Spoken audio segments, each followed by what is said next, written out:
এই যে ১ মাস ওষুধ সেবন করলেন, সেবন করার পর এখন কি অবস্থা? এখন আলহামদুলিল্লাহ অনেক ভালো আছি। প্রচন্ড জ্বালা পোড়া করে না, ব্যথা করে না, রক্ত পড়ে না। আচ্ছা, ধন্যবাদ আপনাকে। ১ মাস ওষুধ সেবন করার পর সবই ইনশাল্লাহ চলে ইনশাল্লাহ গেছে। চলে গেছে।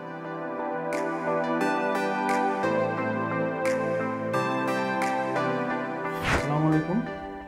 সততা হোমিওন থেকে আমি ডাক্তার এ.কে.এম. শামসুজ্জোহা। আজকে আপনাদের সামনে পাইলস রোগীর একটি প্রিভিউ নিয়ে পুনরায় হাজির হলাম। তো আমার সামনে যিনি বসা আছেন ওনার নাম হলো মোহাম্মদ ইমরান হোসেন। ওনার বাড়ি হলো কটিয়াদি, কিশোরগঞ্জ। তো আমার বিভিন্ন ধরনের ভিডিও অনলাইনে দেওয়া আছে, সেই ভিডিও দেখে ওনার যে পাইলসের সমস্যা ছিল সেই সমস্যার জন্য ১ মাসের ওষুধ অনলাইনে নিয়েছিলেন। এখন দ্বিতীয়বার ওই ১ মাস পর এখন চেম্বারে এসেছেন ওষুধ নেওয়ার জন্য।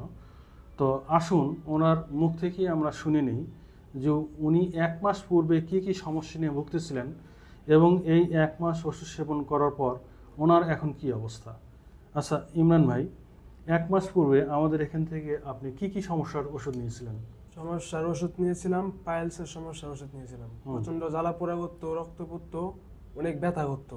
আচ্ছা, তো এই যে ১ মাস ওষুধ সেবন করলেন, সেবন করার পর এখন কি অবস্থা? এখন আলহামদুলিল্লাহ অনেক ভালো আছি। প্রচন্ড জ্বালা পোড়া করে না, ব্যথা করে না, রক্ত পড়ে না।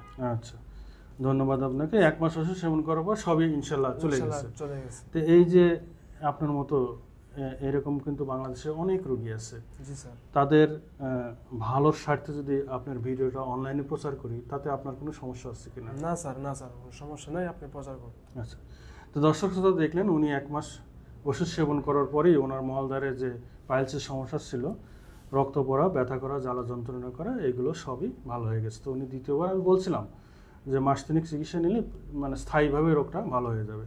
তো উনি দ্বিতীয়বার এখন চেম্বারে আসছেন পুনরায় ওষুধ নেওয়ার জন্য। তা আমি দর্শক শ্রোতা আপনাদের আরও বলি যে মলদ্বারে শুধু এই পাইলস না, আরও সমস্যা আছে, অ্যানাল ফিসার আছে, ফিস্টুলা ইত্যাদি ইত্যাদি। তাদের উদ্দেশ্যে বলবো যে আপনারা নিকটস্থ হোমিও ডাক্তারের নিকট গিয়ে রোগের কথা সম্পূর্ণভাবে বলেন। উনি ওই ডাক্তার আপনার লক্ষণভিত্তিক যে ওষুধটা দিবেন সেই ওষুধেই আপনার সম্পূর্ণ রোগটা ভালো হয়ে যাবে। পরিশেষে একটি কথা বলবো যে পার্শ্ব প্রতিক্রিয়াহীন হোমিও ওষুধ সেবন করুন, নিরাপদ এবং সুস্থ থাকুন। আল্লাহ হাফেজ।